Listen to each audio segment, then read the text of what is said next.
Something that I see people trying to do in manifesting that's not going to work is attaching a middleman because they think that middleman will provide them with value that they actually want. And the two things aren't necessarily equated, right? You may think that your dream job is this thing. And actually, what you want is a list of qualifications that you think that job has. You may think your dream home is this home on this block, but really, what you want is a list of things that happen or that are going on inside of that house. So, a lot of times we will attach value to something that we think is actually going to provide us with something else.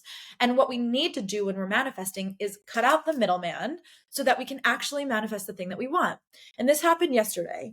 I had a girl in my class who was looking to manifest an engagement. There's a contingency that I always say when it comes to manifesting, which is you cannot manifest for other people. You can always manifest in collaboration with other people, but you can't manifest for other people, which means when you're trying to manifest something like an engagement, if you are not manifesting that engagement with the person, you may not necessarily get the person that you're currently in a relationship with because an engagement and your relationship don't necessarily equate, even if that's the path that you feel that you're on. So this young woman, I asked her what she's manifesting. She said, I'm manifesting an engagement. I said, okay, great. What is it that you think an engagement ring will provide you? She said happiness right away. And I come back to her and, are you unhappy in your relationship? Of course not. I love him. I want to get engaged. Said, what makes you think that an engagement is going to provide you with any more happiness than you already currently have within the scope of your relationship? And she got defensive and she was going back and forth with me. But this is something that I was planting to get her to think about it because an engagement and happiness are not equated. They're just not. And we see this all the time out in the world because we know marriages that have fallen apart. We can see engagements that break down. We know that these two things logistically are not necessarily correlated. So it doesn't mean that you can't manifest the thing that you want. It also doesn't eradicate the desire to want to be engaged to your partner. That's not the point. The point is that if you're looking for happiness, it doesn't necessarily come from the ring, right? So we need to cut out the middleman because when we're talking about manifesting, manifesting is all about vibes. It's all about feeling. So if you are actually just in tune with the feeling that you want, that is where you're changing your vibrational frequency. And when you're tuned into the frequency of, in this case, happiness, right?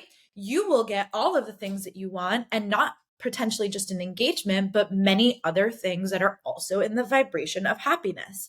And happiness, again, is subjective. We don't all view happiness the same way. So when we are dealing with the feelings of a manifestation, we need to quantify it. How will I know that I'm happy? And that's, again, not necessarily coming from a ring. That's an internal landscape that you need to navigate to understand what happiness even means to you. So we say things all the time when it comes to manifesting, like, I want this thing because I think this thing will make me feel this way. And we don't necessarily know that because we don't even know how to quantify the feeling that we are trying to get in touch with.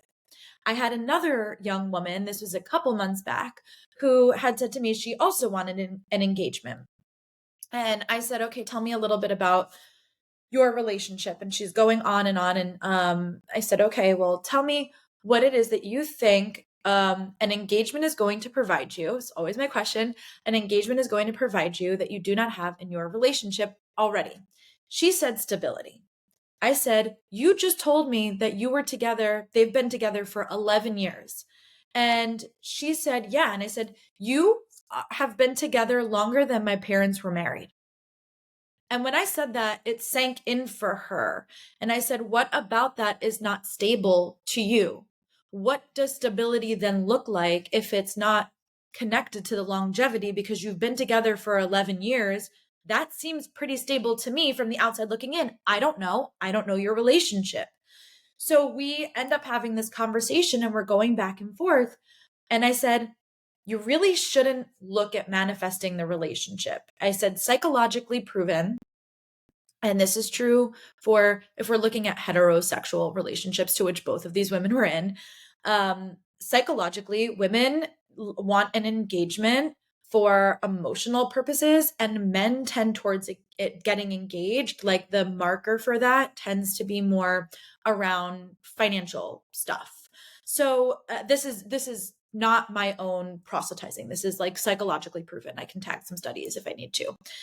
And with that being said, it's like they were young. It's like you don't know where he's at a different phase trying to build his life up, and psychologically proven a lot of men don't want to get engaged until they feel that they have a certain level of financial security and stability. And when I said that, we ended up having this really interesting conversation. And I said, if the thing that you're looking for is stability, then you need to become stability. And you need to look at all of the pieces of your life where you have instability so that you can then create that for yourself, get yourself on that vibrational frequency.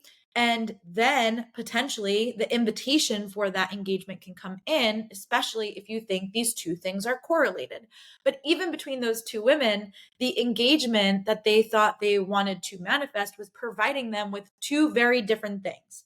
And neither one of them had to do with the relational foundation. Because if we are looking at an engagement as a standard of a marker, right, it should be the depth of a commitment that we are making to another person. Both of those things were not, either the person said either one of those things. So even between the standard of how we are viewing an engagement subjectively, both of them viewed it very differently, which means that they had different things to tune into in order to bring about the vibration for that energy to be able to come in. This is where we need to cut out the middleman, because an engagement doesn't equate stability. An engagement doesn't equate happiness. And the engagement is the middleman. It's trying to manifest a tangible physical thing to prove that I have this other thing, when instead we need to just become this other thing. And then opportunity and advancement and expansion can come in because we have shifted our frequency enough to be able to receive new, different opportunities. This is where manifesting gets lost, because people will look at tangible things and try to manifest those tangible things. And it's not that you can't, it's just that you cannot when you are not in alignment with the value of the thing. So if you're trying to manifest an engagement, and I'm using this because it's a really prime example. If you are trying to manifest something out of fear, like if I get the engagement ring, I will have more stability in my relationship. If I get the engagement ring, I will have more happiness in my relationship. You are manifesting from a place of lack, which is why it will not come to fruition. Because outside of the fact that we can't manifest for other people, you can't manifest from lack. If you go to a restaurant and you are like, put in your order, and then you sit there the whole time and you're like, is it going to come out? Is it going to come out? That is a signaling to the universe that you do not trust and have faith in the things that you are looking for. And because manifestation is all about vibes and feelings, it's about tuning into the vibe instead of tuning into the thing. And that thing can then come, right? So that's not always the case. There are definitely tangible things that we can manifest, but feeling is 100% attached to a manifestation, and it should be. And when we are manifesting from lack, thinking that this thing is going to provide me with something that I don't currently have, then we are manifesting from lack instead of manifesting from expansion. Hope this helps.